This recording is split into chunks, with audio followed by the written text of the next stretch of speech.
ಜಾಲತಾಣದಲ್ಲಿ ಪ್ರಚೋದನಕಾರಿ ಹೇಳಿಕೆ ವೈರಲ್ ಆಗಿದೆ. 3 ಆರೋಪಿಗಳ ವಿರುದ್ಧ ಎಫ್ಐಆರ್ ದಾಖಲಾಗಿದೆ. ಮಹೇಶ್ ತಿಮರೋಡಿ, ಗಿರೀಶ್ ಮಟ್ಟಣ್ಣನವರ ವಿರುದ್ಧ ಎಫ್ಐಆರ್ ದಾಖಲಾಗಿದೆ. ಸಾಮಾಜಿಕ ಜಾಲತಾಣದಲ್ಲಿ ಪ್ರಚೋದನಕಾರಿ ಹೇಳಿಕೆ ನೀಡಿದ್ದಾರೆ ಅಂತ ದೂರು ಕೇಳಿ ಬರ್ತಾ ಇರುವಂತದ್ದು. ಈ ವಿಚಾರಕ್ಕೆ ಸಂಬಂಧಪಟ್ಟಂತೆ ವಿಡಿಯೋ ಕೂಡ ವೈರಲ್ ಆಗಿದೆ. ಈ ಹಿನ್ನೆಲೆಯಲ್ಲಿ ಎಫ್ಐಆರ್ ದಾಖಲಾಗಿದೆ.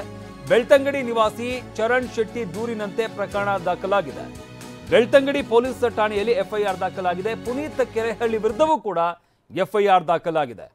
ಸಾಮಾಜಿಕ ಜಾಲತಾಣದಲ್ಲಿ ಪ್ರಚೋದನಕಾರಿ ಹೇಳಿಕೆ ವೈರಲ್ ಆಗಿರುವಂಥದ್ದು. ಪ್ರಚೋದನಕಾರಿ ಭಾಷಣ ಮಾಡ್ತಾ ಇದ್ದಾರೆ, ಹೇಳಿಕೆಗಳನ್ನು ನೀಡ್ತಾ ಇದ್ದಾರೆ ಅನ್ನೋ ಆರೋಪದ ಹಿನ್ನೆಲೆಯಲ್ಲಿ 3 ವಿರುದ್ಧ ಎಫ್ಐಆರ್ ದಾಖಲಾಗಿದೆ.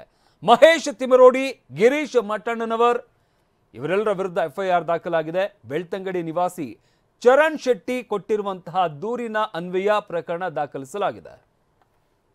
ಇನ್ನು ಧರ್ಮಸ್ಥಳದಲ್ಲಿ ಯೂಟ್ಯೂಬರ್ಗಳ ಮೇಲೆ ಹಲ್ಲೆ ಪ್ರಕರಣಕ್ಕೆ ಸಂಬಂಧಪಟ್ಟಂತೆ ಓರ್ವ ಆರೋಪಿಯನ್ನ ಧರ್ಮಸ್ಥಳ ಪೊಲೀಸರು ಬಂಧಿಸಿದ್ದಾರೆ.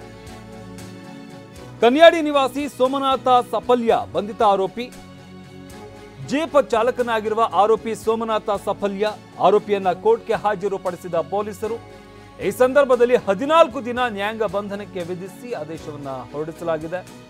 ಬೆಳ್ತಂಗಡಿ ಕೋರ್ಟ್ ಈ ಆದೇಶವನ್ನ ಹೊರಡಿಸಿದೆ. ನಿನ್ನೆ ನೇತ್ರಾವತಿಯ ಪಾಂಗಳ ಬಳಿ ನಡೆದಿದ್ದಂಥ ಹಲ್ಲೆ ಪ್ರಕರಣ ವಿಚಾರಕ್ಕೆ ಸಂಬಂಧಪಟ್ಟಂತೆ ಈಗಾಗಲೇ 7 ಪ್ರತ್ಯೇಕ ಪ್ರಕರಣಗಳು ದಾಖಲಾಗಿದ್ದಾವೆ. ಇದರ ಜೊತೆಗೆ ಸುಮೋಟೋ ಕೇಸ್ಗಳು ಕೂಡ ದಾಖಲಾಗಿರುವಂಥದ್ದು. ಒಂದಷ್ಟು ಜನ ವೈಯಕ್ತಿಕವಾಗಿ ದೂರುಗಳನ್ನು ನೀಡಿದ್ದಾರೆ. ಒಟ್ಟಾರೆಯಾಗಿ ನಿನ್ನೆ ಆದಂಥ ಗಲಾಟೆ ಏನಿದೆ, ಈ ಗಲಾಟೆಗೆ ಸಂಬಂಧಪಟ್ಟಂತೆ 7 ಪ್ರತ್ಯೇಕ ಪ್ರಕರಣಗಳು ದಾಖಲಾಗಿದೆ. ಗಮನಿಸ್ತಾ ಇದ್ದೀವಿ. ಬಂಧಿತ ಆರೋಪಿ ಯಾರು ಅನ್ನೋದನ್ನ ಅಲ್ಲಿ ವಿಡಿಯೋದಲ್ಲೂ ಕೂಡ ಗಮನಿಸಬಹುದಾಗುತ್ತೆ. ಆತ ಕ್ಯಾಮ್ರಾ ಇಟ್ಕೊಂಡಿರೋರ್ನ ಮೇಲೆ ಬಂದು ಹಲ್ಲೆ ಮಾಡೋದಕ್ಕೆ ಪ್ರಯತ್ನ ಪಟ್ಟಿರುವಂಥದ್ದು.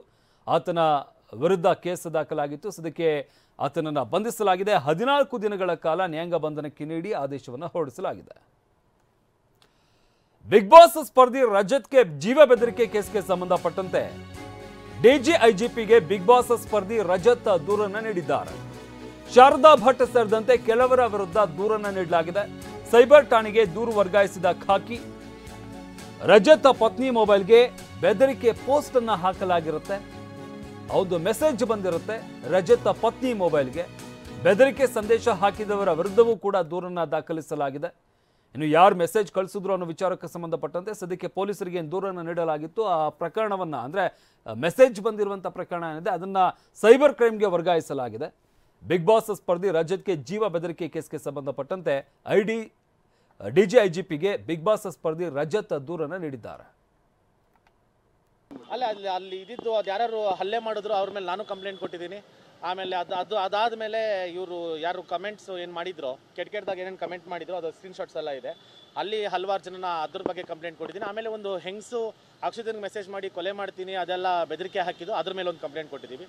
ಸೊ ಎಫ್ಐಆರ್ ಆಗುತ್ತೆ. ಇವಾಗ ಆಗಿದ ತಕ್ಷಣ ಅದೇನು ಕ್ರಮ ತೊಗೊಬೇಕು ಅದು ತೊಗೊತಾ ಇದ್ದಾರೆ.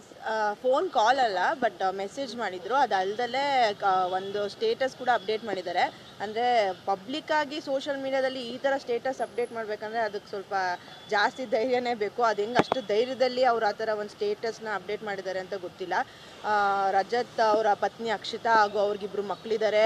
ಅವ್ರು ಇಡೀ ಬಯೋಗ್ರಫಿ ಎಲ್ಲ ಹಾಕಿ, ಆಮೇಲೆ ಇವರು ಮಂಡ್ಯದವರು, ಅಮ್ಮ ಇದು ಮಂಡ್ಯ ಅಲ್ಲ, ದಯವಿಟ್ಟು ಅವಳನ್ನ ನಿಮ್ಮ ಗಂಡನ ವಾಪಸ್ ಕರ್ಸಿಸ್ಕೋ, ಇನ್ನು ಕರಾವಳಿಯವರು ಮಂಡ್ಯಗೆ ಸಮ ಅಲ್ಲ, ಕರಾವಳಿಯವರೇ ಬೇರೆ ಥರ ಅನ್ನೋ ಥರ ಏನೋ ಹೇಳಿದ್ದಾರೆ. ಇಲ್ಲಿ ಮಂಡ್ಯ, ಕರಾವಳಿ ಅಥವಾ ಬೇರೆ ಸ್ಟೇಟ್ಸ್ದು ನೇಮು ಬರೋ ಅವಶ್ಯಕತೆನೇ ಇಲ್ಲ ಫಸ್ಟ್ ಆಫ್ ಆಲು. ಆಮೇಲೆ ಅವರು ಹೋಗಿದ್ದವರು ನಮ್ಮ ಮನೆಯವರು ರಜದ್ದು. ಸೊ ನಾವು ಫ್ಯಾಮ್ಲಿನ ಇನ್ವಾಲ್ವ್ ಮಾಡೋದು ಇನ್ನೊಂದು ಸೆಕೆಂಡ್ರಿ, ಅದೂ ಅವಶ್ಯಕತೆ ಇಲ್ಲ. ಸೊ ಬೆಳಿಗ್ಗೆಯಿಂದ ತುಂಬ ಫೋನ್ ಕಾಲ್ಸ್ ಬರ್ತಾಯಿದೆ.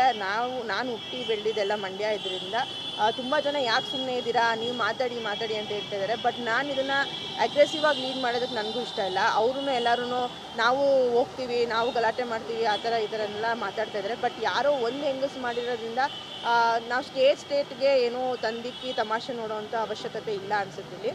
ಸೊ ನಾವು ಇವಾಗ ಕಂಪ್ಲೇಂಟ್ ಲಾಂಚ್ ಮಾಡ್ತಾಯಿದ್ದೀವಿ ಅವ್ರ ಮೇಲೆ. ಸೊ ಅವ್ರೇನು ಆ್ಯಕ್ಷನ್